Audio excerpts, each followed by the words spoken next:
Today we're going to install this stabilizer bar. Part of me digging into this was it comes with this piece to get welded, which is pretty much this.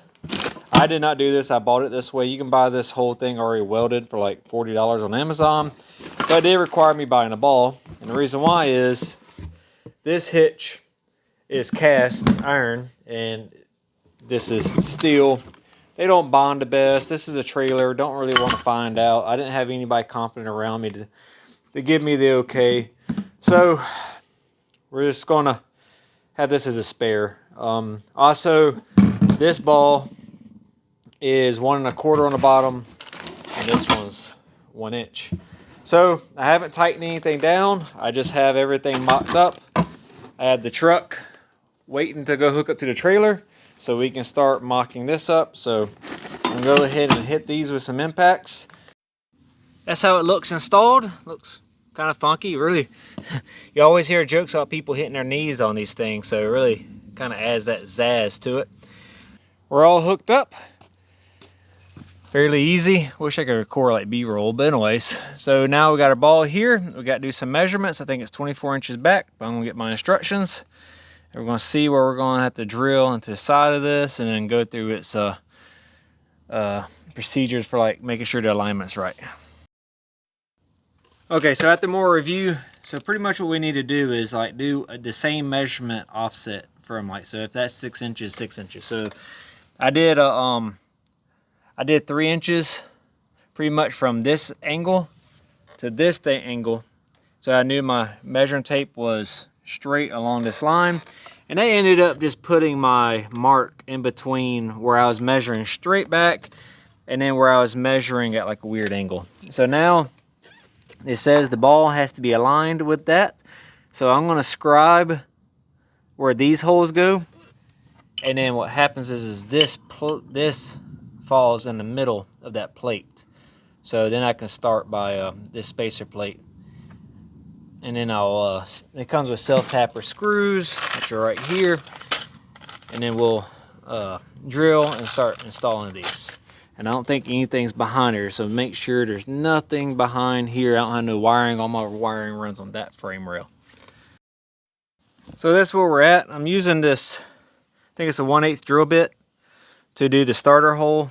Well, first I got everything, you know, set in place, and then I punched everything like the center, like this one. Then I'm gonna take this plate back off. But how I started was I put this in place, marked my holes, took it off, drilled my pilot hole with this. Then I used this unibit that I got from Harbor Freight, and the actual instructions calls for a 11/32. I didn't. Mine's a little bit undersized, but I just did a little wallow at the end, and that's it. So now we got this plate on. I'm doing our other holes, and that should be it for drilling. So let me get to work. Okay, that's what it looks like with all our holes there. And now I'm gonna put our spacer plate on. Should go like that. I'm gonna deburr these two, and then, well, we'll put them all on at one time. Now I get our spacer plate and our trailer coupler. Okay, so that went well. That's what our finished product is. It seems like our next step is gonna be pretty easy. It's gonna require just cotter pin and everything to our 2 ball joints. So let me get everything set up. So adjusting this handle, it says adjust until firm. This says turn handle to a lightly clamped plate. So clockwise, that's pretty hard, and we need to get back around to the on is how I figured. So we're on, so the movement needs to be on the bottom. If we go to off, it's too loose. So I'm thinking this is gonna be our on off for it, and any other adjustment's gonna have to come from the bottom. So it's right there at it.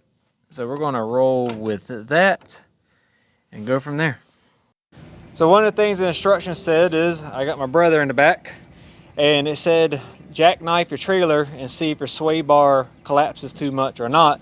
And we don't have that issue. We got the issue of, you can see we only got like a foot, so we're pretty close to jackknifing, but it actually is hitting our ball on our bracket before we got to worry about our sway bar collapsing too close. So we didn't put it too close in.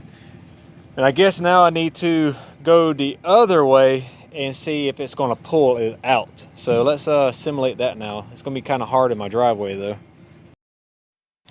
Here's the other side. So you can see we got about a foot, and we didn't want to, we're on grass and having to give it kind of heavy throttle. But it looks like we're still good. I can't tell how much further we're in there. Oh yeah, so still got a little ways. You can see the silver there. So maybe 6 inches is still in the sway bar or sway control. So we're gonna let that ride. We ops checked good. We did good on our measurements here. Now I guess it's time for a little ride. So I just got done going around the block with the trailer. I stopped 2 times, and both times I added another turn to the off position on the trailer, and it still did fine. So definitely a little bit on the firm side did help. I did notice on the last one, I mean, it was a good like whoosh, like, you know, putting a good bit of effort into it, I guess you can say is the best way to describe it. But what I noticed was the trailer like was in more like unison with the truck. It was a weird feeling because you kind of felt like a little bit of drag, I guess you can say, but the trailer just seemed stable. It was crazy. It's the weirdest sensation if you never felt it before.